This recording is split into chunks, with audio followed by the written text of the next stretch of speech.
আরে তুমি আমায় ভুলে গেছো, তাতে কোনো দুঃখ নাই। দুঃখ আমার একটাই, শুধু আমায় চিনতে পারো নাই।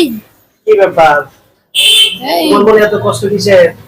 অবশ্য আছে কি, গান গাইবার আমার অনেক ইচ্ছা ছিল, কিন্তু হোটেলের মধ্যে আমি কাম করি তো গান গাইবার সময় পাই না। তোমার দেশের বাড়ি কোথায়? আমাদের ছেলেবাড়ি হবিগঞ্জ। হবিগঞ্জ। তুমি কি কাজ করো না? হ্যাঁ। তাহলে এই বয়স তুমি লেখাপড়া করবা, এখানে তুমি তার মানে তুমি কাজ করতেছো? এই কি ফ্যামিলির একটু সমস্যা আছে কি, তার জন্য আমি কাজ করে হোটেলের মধ্যে। ও, গান করে কি তোমার খুব শখ? শখটা ছিল, কিন্তু ফ্যামিলি কি তো গান গাইতে না। পড়াশোনা? পড়াশোনা ছেড়ে দিছি, ফ্যামিলি চাপ কষ্টে।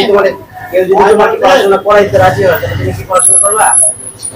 পড়াশোনা করবো বলতে আমার ফ্যামিলির যে টাকা পয়সা দেয়, দেখো করবো পড়াশোনা অবশ্যই।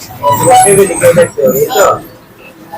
তাহলে তুমি এই বয়সে তুমি ফ্যামিলি মানে পড়াশোনা করতেছো, এই তো? হ্যাঁ। আচ্ছা, তো তুমি যেটা তোকার সময় শুনলাম তুমি গনগন করে গান গাইতেছো, তোমার গান গাওয়ার খুব শখ, তাই না? গান গাইবার শখ আছিল, কিন্তু গান গাউন তো শখ তো আবার ইচ্ছে নাই। তাহলে একটা গান আমাকে যতটুকু পারা শোনাও দেখি। শোনাবো?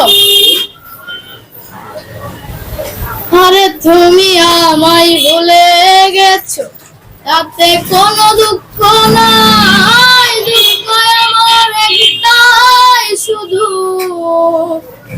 আমায় চিনতে পারো নাই।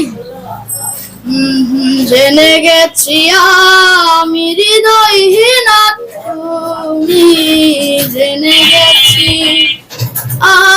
আমি হৃদয়হীনা। তুমি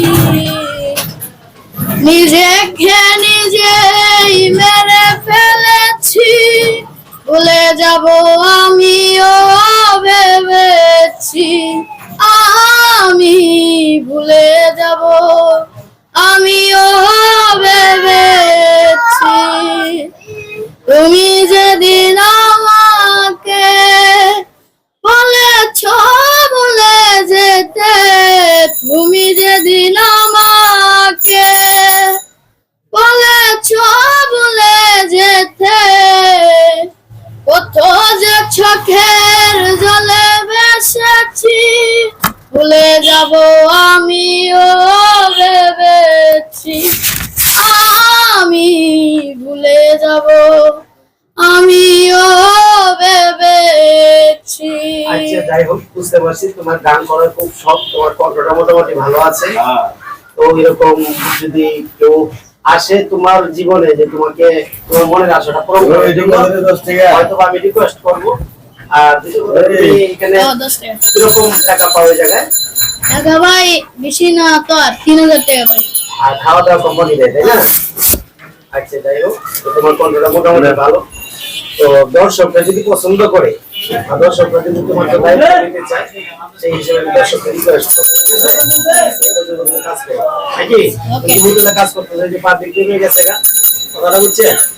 দেখা গেছে এখানে ছোট্ট একটা হোটেল, তো এখানে একটা ঝামেলা হয়ে যাবে, যার জন্য আজকের মতো এখানে বিদায় নিচ্ছি।